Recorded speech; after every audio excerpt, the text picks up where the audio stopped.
Bon, on va être clair 2 secondes. Cette histoire d'Epstein, c'est pas juste un fait divers glauque de plus.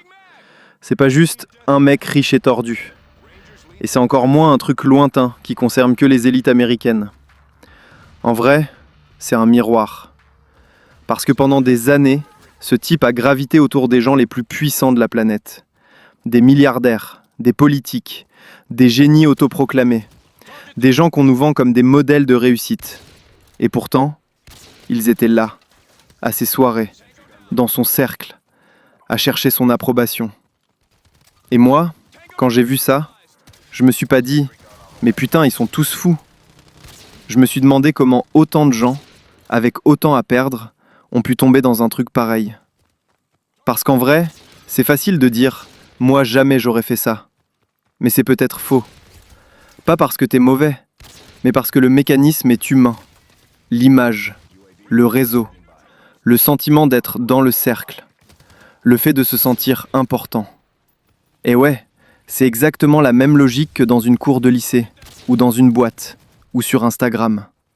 Sauf que là, il y avait de l'argent, beaucoup d'argent. Et quand tu mets de l'argent sur des failles humaines, ça fait des dégâts énormes. Et c'est ça qui m'a fait comprendre un truc. Pas le scandale, pas les noms, mais le constat que l'argent ne rend pas meilleur. Il retire juste le masque. Et c'est pour ça que cette histoire, elle m'a fait réfléchir sur ma propre trajectoire. Sur pourquoi je veux réussir. Sur ce que je ferai avec plus d'argent.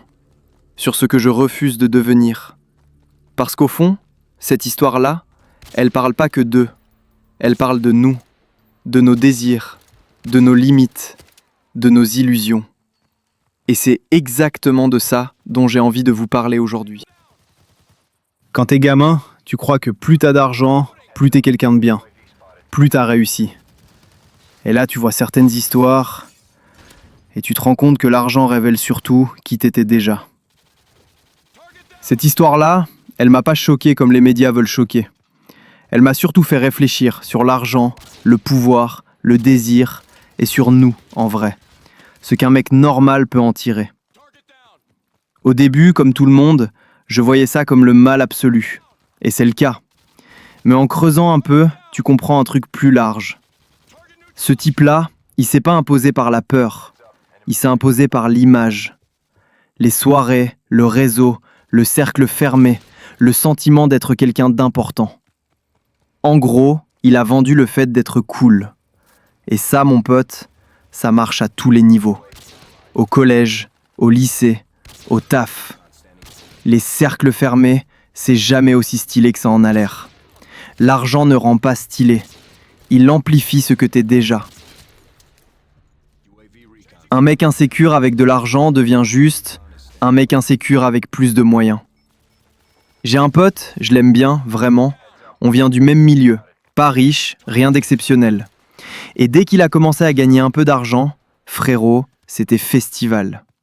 Des vêtements de marque ultra voyantes à plusieurs milliers d'euros, des bouteilles en boîte beaucoup trop chères, bref, t'as capté. Et moi je lui disais, frérot, mets juste un t-shirt blanc à 15 balles et un pantalon simple, t'auras l'air 10 fois plus solide. Mais non, il avait besoin de montrer. Et c'est là que tu comprends que croire que l'argent suffit pour être respecté, attirant ou confiant, c'est une connerie. L'argent aide, mais il ne remplace pas la personnalité. Un autre truc qui m'a marqué, c'est le rapport au désir, le manque de limites. Peu importe ton niveau, si tu contrôles pas tes pulsions, c'est elles qui vont te contrôler. Et plus t'as de moyens, plus les dégâts peuvent être énormes. Un mec fauché fait ses conneries dans sa chambre. Un mec blindé, il peut transformer ses pires idées en réalité. Et c'est ça qui fait peur. Un autre déclic que j'ai eu, personne ne sait vraiment ce qu'il fait. Vraiment. Quand t'es jeune, tu crois que les patrons savent, les politiciens savent, les riches savent, mais en fait, ils improvisent autant que toi. La vie, c'est comme un marché financier. Des hauts, des bas, des coups de chance, des erreurs. Tu prends une décision qui semblait logique, et bam, t'as tort. Et parfois tu fais n'importe quoi, et ça marche. Et ça m'a fait un bien fou de réaliser ça. Même moi aujourd'hui, parfois je me pose et je me dis Mais comment je me suis retrouvé là en vrai? On a trop tendance à regarder la vie des autres comme un modèle fini. Mais personne n'a la même composition. Chacun a ses priorités, ses failles, ses combats invisibles. Comparer ta vie à celle d'un autre, c'est comme comparer deux portefeuilles d'investissement totalement différents. Ça n'a aucun sens. Un truc qu'on t'apprend mal quand t'es petit, le mal n'est pas toujours évident. Dans les films, le méchant est moche, agressif, caricatural.